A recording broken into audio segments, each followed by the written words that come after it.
Bismillahirrahmanirrahim. Assalamualaikum warahmatullahi wabarakatuh. Perkenalkan, nama saya Muhammad Alif Izul Haq. Di sini saya akan menjelaskan kembali tentang tinjauan teori pembelajaran yang telah dijelaskan oleh kemarin teman saya dari kelompok 3, yaitu langsung aja. Nah, sekarang masuk ke pengertian teori. Pengertian teori menurut KBBI adalah pendapat yang dikemukakan sebagai keterangan mengenai suatu peristiwa atau kejadian. Nah, maksudnya yaitu jadi orang itu berpendapat tentang suatu kejadian atau peristiwa yang terjadi pada saat itu.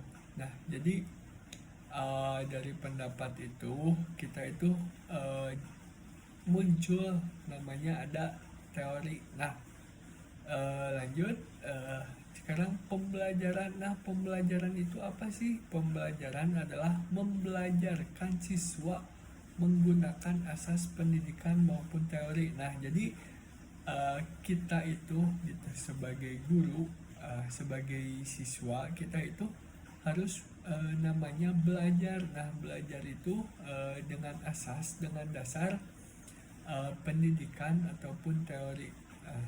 Nah, jadi jenis-jenis masuk ya ke jenis-jenis teori itu ada 3. Yang pertama itu teori belajar behavioristik. Nah, teori belajar behavioristik itu apa sih? Nah, jadi merupakan salah satu pendekatan untuk memahami perilaku individu. Nah, jadi behaviorisme ini memandang individu hanya dari sisi fenomena jasmania dan mengabaikan aspek-aspek mental.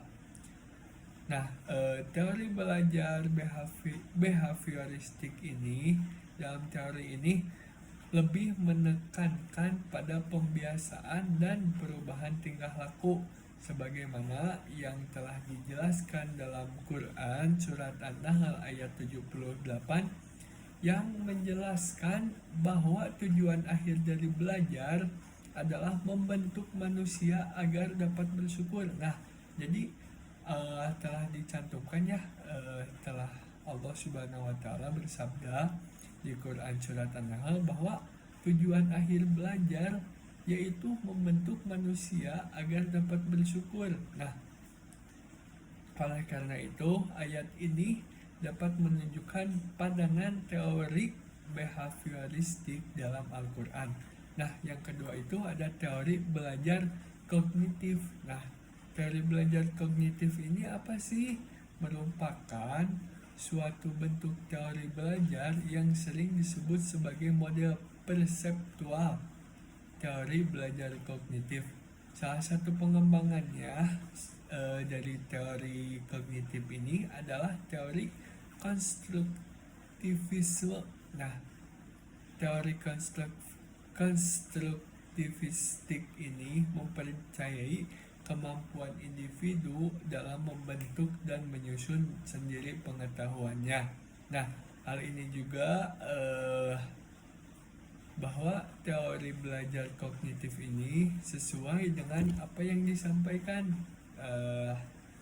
yaitu di dalam Quran surat Al-Ghasyiyah ayat 17 sampai dengan ayat 21. Nah, jadi teori yang kedua ini juga sama ya, telah dicantumkan di surat Al-Ghasyiyah ayat 17 sampai 21.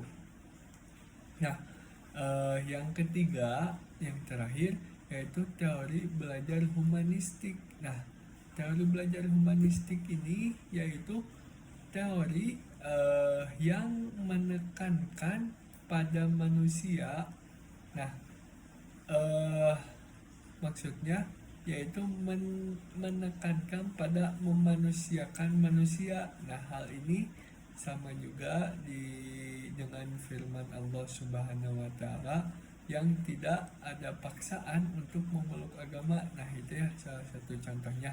Dan hal ini juga menunjukkan bahwa kesamaan konsep antara teori belajar humanistik dan apa yang tertera dalam Al-Quran. Nah, jadi teori humanistik juga berkaitan dengan firman Allah ya yang tadi, bahwa kita memiliki kebebasan untuk beragama gitu ya.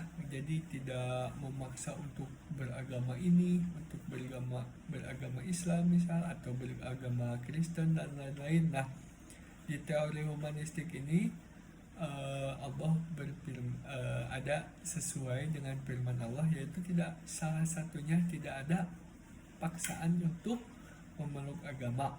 Nah, sekian yang dapat saya sampaikan dan jelaskan kembali tentang apa yang sudah dijelaskan kemarin kelompok ketiga tentang tinjauan teori pembelajaran. Apabila ada salah kata mohon maaf. Wassalamualaikum warahmatullahi